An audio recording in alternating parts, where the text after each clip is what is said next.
السلام علیکم ورحمۃ اللہ وبرکاتہ۔ مولانا محمد نصر اللہ نقشبندی حاضر خدمت ہوں۔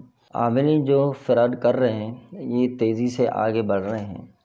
پنجاب کے علاقے سے ایک طالب علم ہے جو درس نظامی کر رہے ہیں، عالم کورس۔ انہوں نے بتایا کہ یار ہمارے گھر میں ایک اچھا جن ہے، وہ جن جو ہے ہمیں خبریں بتاتا ہے کہ آپ کے گھر میں کیا معاملات ہو رہے ہیں کیا نہیں۔ اس نے مجھے بتایا کہ ہمارے گھر میں ایک جن ہے، وہ ہم سے تعاون کرتا ہے، میرے بڑے بھائی سے اور مجھ سے۔ کہتا ہے کہ وہ آ کر پھر ہمارے کان میں یوں بتاتا ہے، ہم اس کی صرف آواز سنتے ہیں کہ فلاں جگہ پر آپ کھودیں، وہاں پر تعویذ دفن ہے، ٹھیک ہے، فلاں جگہ سے نکالیں تعویذ ہیں، فلاں جگہ پر تعویذ ہیں، لیکن یہ نہیں بتاؤں گا کس نے کیے ہیں، کس نے کروائے ہیں۔ پھر وہ کہتے ہیں کہ ٹھیک ہے، اب یہ تعویذ تو ہیں، اب اس کا کیا کریں؟ تو وہ پھر بتاتا ہے کہ آپ فلاں عامل کے پاس جائیں، اسی سے علاج کروائیں، کسی اور کے پاس نہ جائیں۔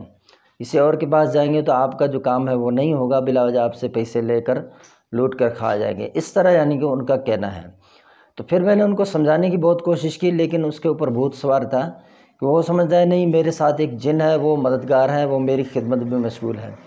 میں نے اس کو بتایا کہ یہ کچھ جادوگر عاملین ایسے ہوتے ہیں، ان کے پاس دوسرا کچھ نہیں ہوتا، نہ کسی کا مسئلہ حل کرتے ہیں، بس وہ یہ کرتے ہیں، ایسے جعلی تعویذ اس جنات سے بنواتے ہیں۔ ان کے پاس وہ جن آ گیا، کسی بھی طرح سے آ گیا، مائل ہو گیا، یا کوئی بھی کام جیسے انہوں نے قبضہ کر لیا، کسی استاد نے اس کو دے دیا، کسی بھی طرح، تو وہ کیا کرتے ہیں، اس سے اس طرح کے کام کرواتے ہیں، اور وہ جعلی تعویذ بنوا کر وہ وہاں پر اس کے گھر میں خود ہی انہی کے ہاتھوں دفن کروا دیتے ہیں۔ دفن کروانے کے بعد اب دیکھیں ڈائریکٹ اس سے بول رہے ہیں کہ آپ نے فلاں کے پاس جانا ہے، کسی اور کے پاس نہیں جانا ہے۔ کہتے ہیں کہ جب ہم اس کے پاس گئے، انہوں نے کاٹ کیا، انہوں نے جو علاج کرنا تھا وہ سب کچھ کیا، میری والدہ کی طبیعت خراب تھی، یہ تو کچھ مسائل تھے، حالانکہ اس نے جو بتایا تھا یہ سارے جو آثار تھے یہ شوگر کے تھے، ٹھیک ہے، شوگر کا۔ میں نے پھر ان کو کہا کہ آپ کی والدہ تو شوگر کے مریض ہیں، تو وہ کہتے ہیں ہاں ایسے ہی ہے۔ تو میں نے ان کو ایسے ہی بتایا کہ آپ کی والدہ جو ہے شوگر کے مریض ہیں، لیکن انہوں نے کہا کہ ہاں واقعی ایسا ہی ہے۔ تو اب آپ یہ دیکھیں، اس طرح کے جو عاملین ہیں یہ دو نمبری کام اس طرح کر کے پھر جو ہے لوگوں کو بیوقوف کر کے پھر اس کو بلا دیں۔ انہوں نے بتایا کہ انہیں 56,000 روپے ہم سے لیے ہیں۔ کہتے ہیں بس کچھ ٹائم فائدہ ہوتا ہے، کچھ ٹائم پھر اس کے بعد پھر وہی جن آتا ہے اور وہی ہمیں بتاتا ہے، اور پھر عامل کے پاس جاتے ہیں، وہ کہتا ہے کہ دیکھیں آپ کے اوپر جو جادو کر رہے ہیں وہ بہت ہی خطرناک بندہ ہے، ہم علاج کر دیتے ہیں، اوپر سے وہ پھر سے وہ کر دیتا ہے دوبارہ۔ تو کہتے ہیں اور خرچہ کرنا پڑے گا، ورنہ اس سے جان نہیں چھوٹے گا، اس کو کڑا لگانا پڑے گا یہ۔ تو اس طرح کر کے لوگوں کو لوٹ رہے ہیں۔ تو اب میں ان سے یہی گزارش کروں گا، اگر آپ کو اس طرح کوئی معاملات ہوں تو آپ تو اس کے پاس تو پھر ہرگز نہ جائیں۔ وہ جن آپ کے سامنے بھی نہیں آ رہے ہیں اور نام بھی نہیں بتا رہے کس نے کروائے ہیں، اور آپ بڑا ہے آپ کا مددگار، آپ کے ساتھ تعاون کرنے والا، کوئی اور چیزوں میں بھی تو آپ سے تعاون کرے، چیزیں گم ہو جائیں وہ بھی تو آپ کو بتائیں، اور گھر کے معاملات ہے وہ کیوں نہیں بتاتا؟ صرف وہی بتاتا ہے جو وہی تعویذ وہاں پہ دفن ہے۔ تو اس کا مطلب یہی ہے کہ وہ خود کر رہا ہے، عامل کے ذریعے کر رہا ہے، بھیجا ہوا ہے، بس وہ کر کے پھر اسی کے بعد بھیجتا ہے۔ تو یہ پتہ نہیں کتنے لوگ اس طرح کے، ہمارے علاقے میں بھی ایک ہے عامل، وہ جعلی پیر بنا ہوا ہے، وہ قسم کا دھاگا دیتا ہے، پھر وہ جس کو جن نہ ہو تو زبردستی بھی اس کو جن آ جاتا ہے، پھر اس کا علاج کسی اور کے پاس ہوتا بھی نہیں ہے، وہ اس کو تنگ کرتا رہتا ہے، تو اسی کے پاس ہی جاتا ہے، پھر کچھ فاقہ ہوتا ہے، لیکن پھر وہ زندگی بھر اس کے دھاگے میں رہتا ہے۔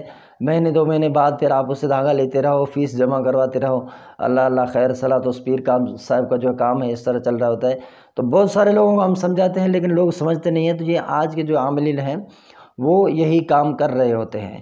اگر آپ دیکھیں کہ آپ کے گھر میں کسی کو جادو کے مسائل ہو گئے ہیں، جنات کے مسائل ہو گئے ہیں، اور آپ عاملوں پر بھروسہ نہیں کر پا رہے ہیں، یا کوئی ایسا عامل نہیں مل رہا ہے، جب آپ کے گھر میں سے کسی لیڈیز کو یہ مسئلہ ہوا ہے، عورت کو، تو اب اس کو آپ لے جانا نہیں چاہتے، پردے کے معاملات ہیں، گھر میں لانا اس کو نہیں چاہتے، کچھ مسائل ہیں آپ کے، تو پھر سورہ مومنون 115 سے لے کر آخر تک، یہاں سے اگر میں غلط ہوں تو افحسبتم انما خلقناکم عبثا وانکم الینا لا ترجعون، یہاں سے لے کر شروع آخر سورت تک یہ 7 مرتبہ پانی کے گلاس پر بھی دم کر دیں، اور جس کو اثرات ہیں اس کے کان میں دم کر دیں۔ کوشش کریں کہ یہ جو آپ پڑھ رہے ہیں تلاوت زور سے پڑھیں اور اس کے کان کے قریب پڑھیں، دم کر دیں۔